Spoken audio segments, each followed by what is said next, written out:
Right now, there are students watching this video who genuinely believe that their NEET journey is over. Maybe you scored above 150, maybe even 240, maybe even lower. अब अभी आप यहाँ पर बैठे हो और ये सोच रहे हो कि 600 प्लस ला पाना री नीट में एक महीने में, यार ये तो इम्पॉसिबल है. But let me tell you something very honestly, your current score is not your potential. It is just a reflection of your current preparation system. And systems की एक चीज़ बहुत अच्छी है कि उन्हें चेंज बहुत जल्दी करा जा सकता है. तो अधिकतर स्टूडेंट्स जो हैं वो they are not just stuck at low scores because they are dumb. They are stuck because their preparation is chaotic. अब रिवीजन नहीं है, स्ट्रैटेजी नहीं है, मॉक टेस्ट नहीं है, कंसिस्टेंसी नहीं है, बट एक फाइनल महीना है और इस फाइनल महीने में स्ट्रैटेजी मोटिवेशन से बहुत ज़्यादा मैटर करेगी. इसलिए इस वीडियो में आपको मैं एक कंप्लीट 1 मंथ कमबैक प्लान देने वाला हूँ जिससे आप लो स्कोर से 600 प्लस जा सकते हो री नीट में. कोई फेक मोटिवेशन नहीं, कोई फेक फैंटेसी नहीं, कोई अनरियलिस्टिक 20 घंटे का स्टडी रूटीन नहीं, एक रियल सिस्टम. अब एक बात ढंग से समझो, ध्यान से समझो. आप मैजिकली ये ट्राई नहीं करें कि आप एक टॉपर बन जाओ रात भर में, क्योंकि वो तो नहीं हो सकता. आप ये ट्राई कर रहे हो कि आप एक ऐसी हैबिट, एक ऐसा सिस्टम बनाओ that produces an execution level similar to toppers. And honestly one focused month can transform your rank completely. Here is the first brutal truth. For the next 1 month, your life has to become boring. Wake up, study, revise, solve questions, sleep.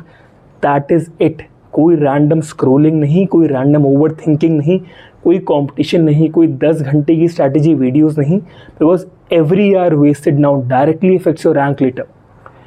Now let us build the actual strategy. तो सबसे पहली चीज़ जो आपको समझनी पड़ेगी वो ये है कि नीट compete करके या कंप्लीट करके जीता नहीं जाता. It is won by maximising marks smartly. So your focus becomes 3 things only. सबसे पहला हाई वेटेज चैप्टर्स, दूसरा एग्रेसिव रिविजन और तीसरा massive MCQ practice. That is the entire game. अब सब्जेक्ट वाइज एक बार बात करके देखते हैं. तो पहला है biology and this is your biggest opportunity. अगर आप अभी लो स्कोर कर रहे हो ना, overall biology can rescue your rank faster than anything else. और फिर भी अधिकतर स्टूडेंट्स जो हैं बायोलॉजी को टेरिबली स्टडी करेंगे.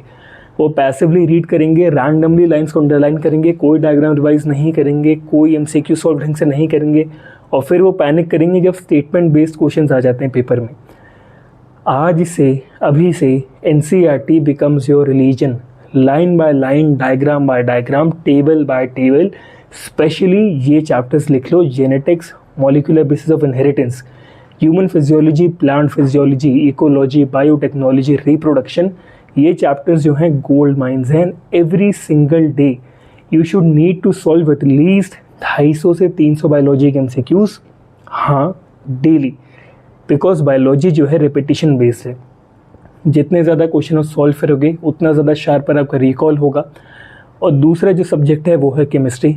And this subject can become extremely scoring very quickly अगर ढंग से रिवाइज करा जाए तो. बट बच्चे जो होते हैं एक बहुत बड़ी गलती कर देते हैं. वो नई नई थ्योरी पढ़ते रहते हैं बट कभी रिवाइज नहीं करते properly. And that is why everything disappears inside the exam hall. ठीक है, डिवाइड करो केमिस्ट्री को इंटू 2 और 3 parts: organic chemistry, inorganic chemistry, physical chemistry. ठीक है, ऑर्गेनिक केमिस्ट्री के लिए फोकस करो रिएक्शंस पे, कन्वर्जन्स पे और NCERT के एग्जाम्पल्स पे. स्पेशली इन चैप्टर्स को लिख लो: amines, alcohols, aldehydes, ketones, biomolecules और हैलोवेल्केन्स. ब्लाइंडली मेमोराइज मत करो, अंडरस्टैंड करो रिएक्शन फ्लो को और उसके पैटर्न्स को. इनऑर्गेनिक केमिस्ट्री के लिए NCERT is your king again. Specially जो ये वाले चैप्टर्स हैं जैसे P block, coordination, compounds and chemical bonding, NCERT repeatedly पढ़ो. They are the building blocks. Again and again and again and again. Most NEET inorganic questions come directly from NCERT lines. ठीक है, physical chemistry के लिए देखो numericals को fair करना बंद कर दो. फिजिकल केमिस्ट्री एक formula plus question practice session है. That is it. Thermodynamics, electrochemistry, solutions, chemical kinetics, that is it. Formulas को रिवाइज करो डेली, MCQs को एग्रेसिवली सॉल्व करो. और फिजिक्स जो है the subject most students emotionally surrender to. ठीक है, now let me tell you something. Physics in NEET is not impossible, not even in the last 1 month. Students just approach it badly. वो घंटे पे घंटे spend करते हैं बेयरली solving any questions और lectures देखते हुए. फिर वो सोचते हैं कि मुझसे क्वेश्चन बन क्यों नहीं पा रहे. Obviously lol. फिजिक्स जो है इम्प्रूव होती है सॉल्विंग के साथ, वॉचिंग के साथ नहीं। आपका टारगेट जो है स्कोरिंग एफिशिएंसी है। फोकस करो हाई वेटेज चैप्टर्स पे, ठीक है। मॉडर्न फिजिक्स पे, करंट इलेक्ट्रिसिटी पे, इलेक्ट्रोस्टैटिक्स पे, रे ऑप्टिक्स पे, सेमीकंडक्टर्स पे, मैग्नेटिज्म पे, ईएमआई पे, एंड मोस्ट इम्पॉर्टेंटली PYQs पे, प्रीवियस ईयर क्वेश्चंस आई हो, चीट कोड, ठीक है। मोस्ट पैटर्न जो है नीट में रिपीट होते रहते हैं constantly, and the more PYQs you solve the more predictable physics becomes. Now let us talk about your daily schedule, because this is where discipline breaks down. आपको कोई fake 18 घंटे का स्टडी सेशन नहीं चाहिए। You need intense focused hours. Your day should roughly look like this. Morning में biology करो, NCERT plus MCQs, chemistry का revision करो, क्वेश्चंस करो, ठीक है।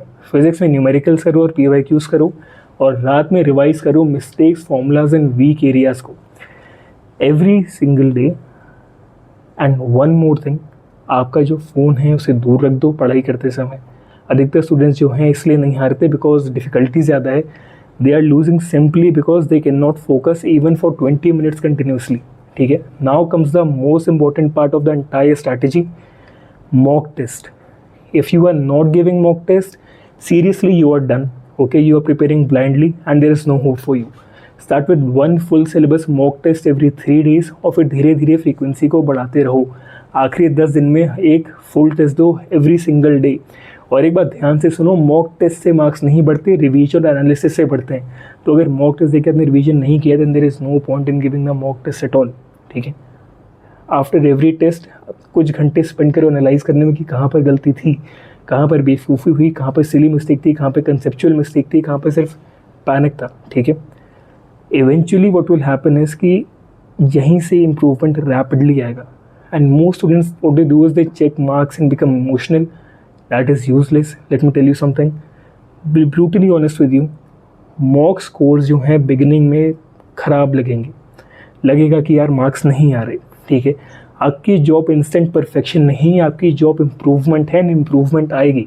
20 से 30 मार्क्स बढ़ना भी टेस्ट में चेंजेस एवरीथिंग मैसिवली जिस दिन फाइनल टेस्ट का दिन होता है। अब आखिरी 10 दिन में रीनीट के पहले this is pure revision mode, ठीक है। कोई मेजर नए चैप्टर्स नहीं, कोई रैंडम रिसोर्सेज नहीं, कोई पैनिक लर्निंग नहीं, सिर्फ NCERT, formula sheets, short notes, PYQs, mock test, mistake notebook, that is it. Specially biology की NCERT बार बार रिपीटेडली पढ़ो, ठीक है। और मेंटेन करो प्रॉपर स्लीप। एक थका हुआ दिमाग जो है एक्यूरेसी को डिस्ट्रॉय कर देता है। अब एक बात ध्यान से सुनना, because this is the most important thing I will say in this video. अधिकतर स्टूडेंट्स जो हैं right now are mentally defeated before the exam even happened, okay. Re NEET अभी हुआ भी नहीं है और वो ये पूछते रहते हैं कि क्या रीनीट होना भी चाहिए, क्या मैंने बहुत देर कर दी, क्या कंपटीशन बहुत ज़्यादा हाई है, मेरे बेसिक्स बहुत वीक हैं, मैं अब इम्प्रूव नहीं कर सकता। And honestly that mindset will destroy you much before then the actual syllabus this, ठीक है। Because one focused month is enough to completely transform your preparation and execution if execution is correct, ठीक है। So while others panic you need structure and while others complain you need consistency in revision. अगर video पसंद आए तो subscribe करो and see you in the next one.